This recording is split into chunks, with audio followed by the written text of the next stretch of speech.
ঘুমাতে পারি না, আমার চোখে কান্না চলে আসে।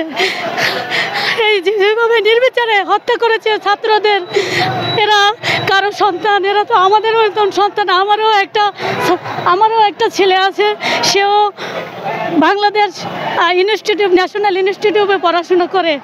যোদ্ধার স্ত্রী এবং ছাত্রদের মা হয়ে আমিও এই ছাত্রদের আন্দোলনে আমি আমন্ত্রণ জানাই। এবং আজকে যারা নির্বিচারে যারা গ্রেপ্তার হয়েছে তাদের অবিলম্বে তাদেরকে করতে হবে, তাদেরকে ছেড়ে দিতে হবে। এবং আমি আমাদের বাংলাদেশে যে স্বৈরাচারী সরকার আছে তার অবিলম্বে পদত্যাগ চাই, যাতে একটা আবার সুষ্ঠু নির্বাচন দিয়ে, নিরপেক্ষ সুষ্ঠু নির্বাচন দিয়ে আবার একটা নতুন সরকার গঠন করা হোক, যাতে আমাদের এই বাংলাদেশটা মুক্ত হতে পারে এবং স্বাধীন পেতে পারে।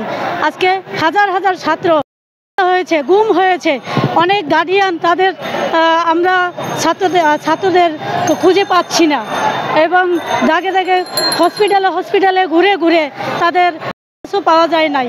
তো আজকে আমি একজন রেজিমেন্ট যোদ্ধার স্ত্রী হয়ে আমি বাসা থেকে বের হয়েছি, কারণ আমি আজকে বিগত দিন যাবৎ আমি ফেসবুক, ইউটিউব সংবাদে দেখে দেখে আমি ঘুমাতে পারি না, আমার চোখে কান্না চলে আসে। এই যেভাবে নির্বিচারে হত্যা করেছে ছাত্রদের, এরা কারো সন্তান, এরা তো আমাদের মতন সন্তান। আমারও একটা ছেলে আছে, সেও বাংলাদেশ ন্যাশনাল ইনস্টিটিউটে পড়াশুনো করে। আমার সন্তানও তো হত্যা হইতে পারত। তো আসলে আমি এই আন্দোলনকে সমর্থন জানাই, যতক্ষণ পর্যন্ত আমাদের ছাত্ররা যারা আটক হয়েছে, গ্রেপ্তার হয়েছে নির্বিচারে, তাদেরকে সসম্মানের সহিত ছেড়ে দিতে হবে। এবং যারা হত্যা হয়েছে তাদের হত্যার বিচার চাই। এবং স্বরাষ্ট্রমন্ত্রীর নির্দেশে নির্বিচারে নিরস্ত্র ছাত্রদের উপর হত্যা হয়েছে, গুলি হয়েছে, তার অবিলম্বে তার প্রত্যাহার চাই এবং পদত্যাগ চাই।